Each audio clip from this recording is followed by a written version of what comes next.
So I would like to begin by announcing the Matthew Freeman Social Justice Award winner, and that is Jessy Santini, a psychology major. She works with youth on the spectrum, and she also works with the National Safety Council. Her goal is to change the way society addresses mental illness and substance use disorders. She was nominated by Lynn Borgu of our student engagement at Schaumburg, and here's what Lynn had to say about Jessy. She is a genuine success story here at Roosevelt University and should be recognized for her exemplary ability to not just talk about, but live a life devoted to social justice. And so I would ask that Jessica please come forward to get your award.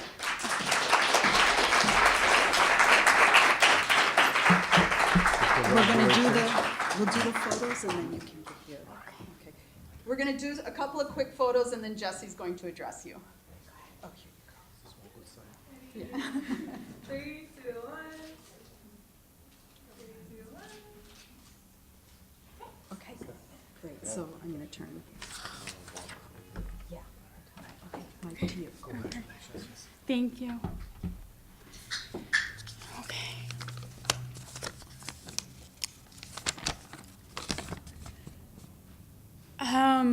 Thank you to the family of Matthew Freeman. I'm honored. I just want to say thank you so much for this award to Roosevelt and to Lynn Bourgeau for nominating me. It means more to me than you know to be recognized for this work I am doing.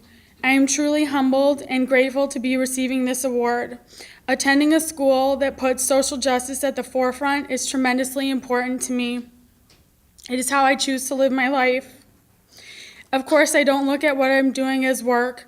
I consider it following my heart.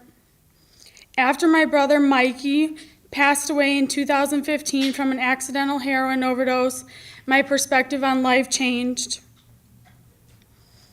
I felt immobilized. I didn't know how I could go on without him.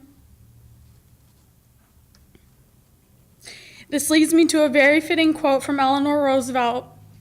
You gain strength, courage, and confidence by every experience in which you really stop to look fear in the face. You are able to say to yourself, I have lived through this horror. I can take the next thing that comes along. You must do the thing you cannot do. I knew I had to take action. With the phenomenal organization Live for Lolly, I started mentoring students at me and my brother's high school in the health classes and sharing Mikey's story. You don't wake up one day and say, I want to be a heroin addict. I wanted students to see that Mikey was just like them. What's important to understand is there is no face of addiction. It crosses all socioeconomic statuses. I also spoke at the Illinois Overdose Rally downtown at the Daly Center this summer, where I was highly influenced by Congressman Davis and got involved with the National Safety Council. With them, I am part of the Survivor Advocate Group, and I am living proof that you can get through a tragedy such as this one. I speak on panels in my community. Recently, I participated in one on how drugs affect the family, what signs you can look for if one is using, and most importantly, how life is after someone passes. My goal is to break the stigma of substance use disorder and mental illness and how the two can be dually diagnosed. Additionally, addiction is a family disease, and my family has coined the term, save a life, save a family. In the face of adversity, we have bonded together because we know that's what Mikey would have wanted.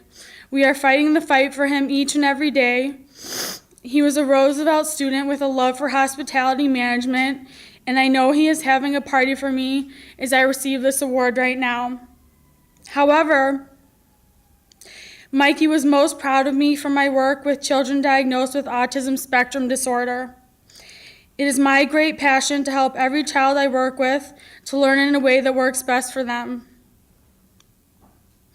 It is important to understand that all children learn differently and not one child is the same, especially those diagnosed with autism spectrum disorder. In understanding this and taking an individualized approach to treatment and therapy, it can unlock limitless possibilities for these amazing children. I am an ABA therapist and RBT and implement evidence-based practices and teaching procedures derived from applied behavioral analysis in order to help each and every child I work with to reach their full potential. I believe early intervention is key. A young brain is so pliable. This includes the young brain is so pliable, but along with this, we must have the resources to help these amazing children. This includes, but is not limited to, seeing the child as an individual, identifying how the child learns best, and teaching to that child's strengths. Outside of direct teaching, I have found that the key component to success with all the children I work with is communication and support. Communication across all team members is essential in providing parents with the support they need to help them help their children. I have learned through my work with Live for Lolly and Impacting Autism LLC that whether it be a child diagnosed with autism spectrum disorder or individuals with substance use disorder, that each and every one of us can make a difference.